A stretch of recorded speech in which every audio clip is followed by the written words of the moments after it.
Good morning, dear students. Today we are going to start with Unit 2, that is organizing. Organizing is the second function of management. We have already discussed that management has 5 important functions, right? Planning, organizing, staffing, and then directing, and then controlling. So second is again after planning, to implement, how to implement will be discussed under organizing. So this organizing chapter consists of meaning, and then we will be discussing about organization structure, departmentation, types of department, delegation, all the factors that influence the delegation, and will be about staffing. So this is how we will be discussing about the topic.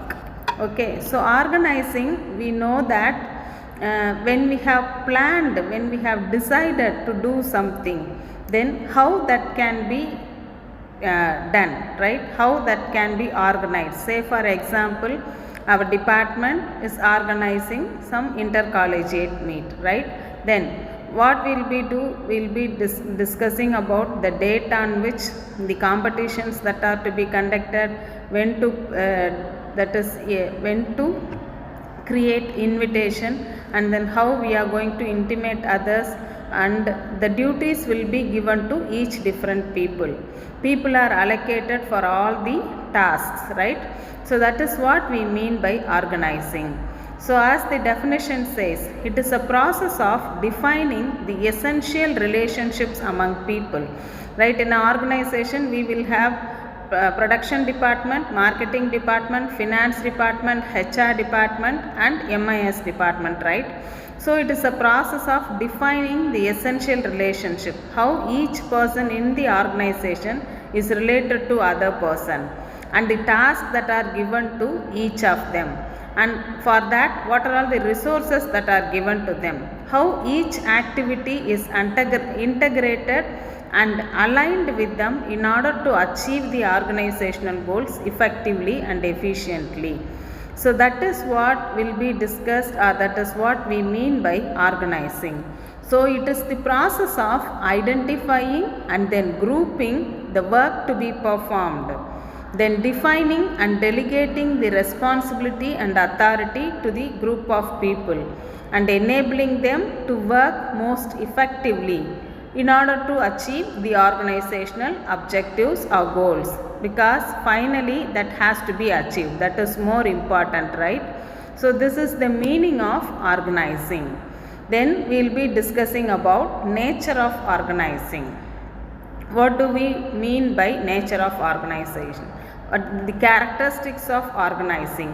The first one is, it is a process. Organizing is a process which involves, there are some inputs and that is worked out, and it is, we are gaining some output, right? So we are attaining the organizational objectives, that is the output of organizing. For that we are having different tasks, that is what we mean by the process.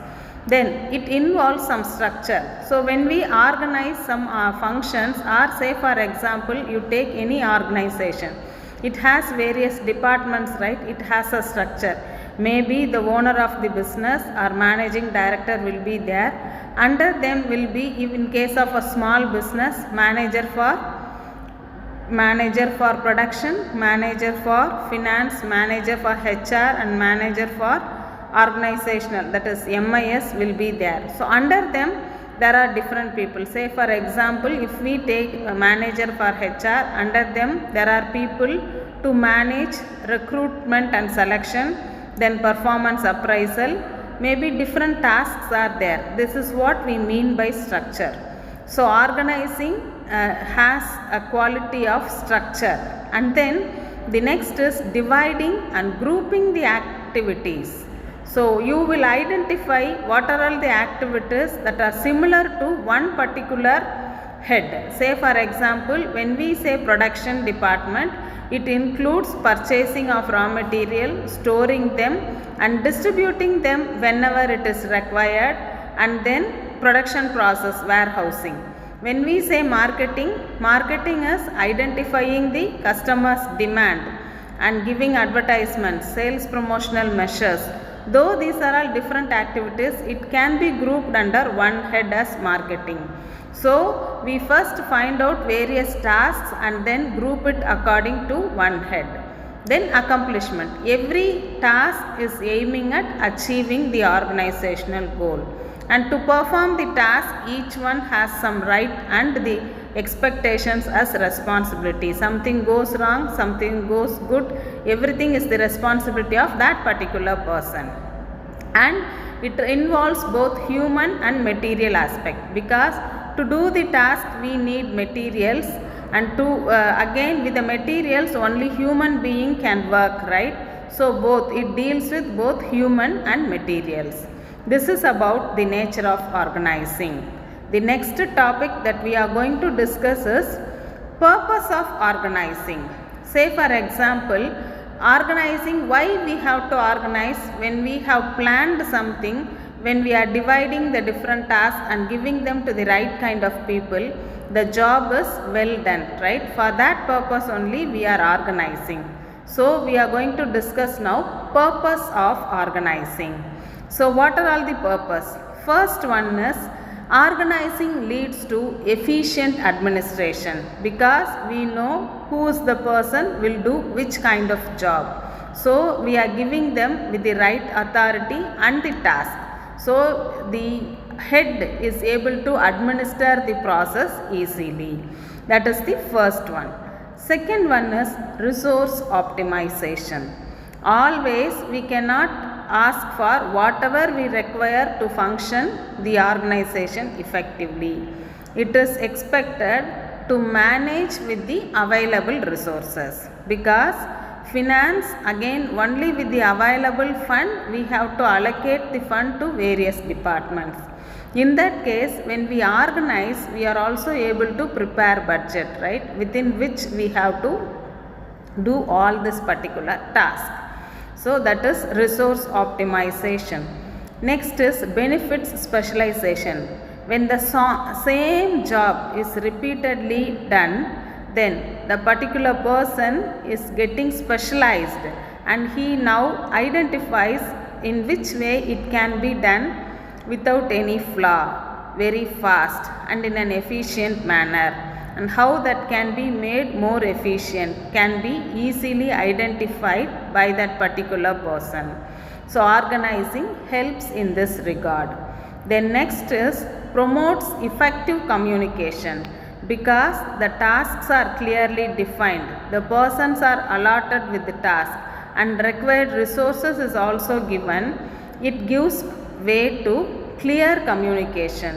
Clear roles and responsibilities are given to the concerned person. Then next is create transparency. Whatever has been organized, whatever has been thought of so far, it is given in the form of a written format. Then it gives a clear idea. Everyone knows about what is going on in the organization, who is responsible for what kind of task, to whom we have to report, to whom we have to supervise. Everything is clear with them, right? So it creates a transparency. Since all these benefits are there, then this organizing paves way for expansion and growth of the organization. We are able to find out when we get additional demand for the product, how the same plant can be utilized effectively in order to meet the additional demand, right? So how everything can be managed, how much we require, everything is able to calculate easily. So that paves way for expansion and growth of organization. So this is about in general what is the meaning of organizing, then what are all the characteristics, and we have also discussed about the purpose of organizing. Next is we are going to discuss about organization structure. As I told you, organization structure, it defines the manner in which the roles, power, authority and responsibilities are given to each individual, and how the information is flowing from one place to another place, one level to another level. We all know that there are 3 different levels of management: top level, middle level and supervisory level, right? So sometimes it flows from the top to the lower level as instruction. Sometimes it flows as feedback from the lower level to the management. So all this has to be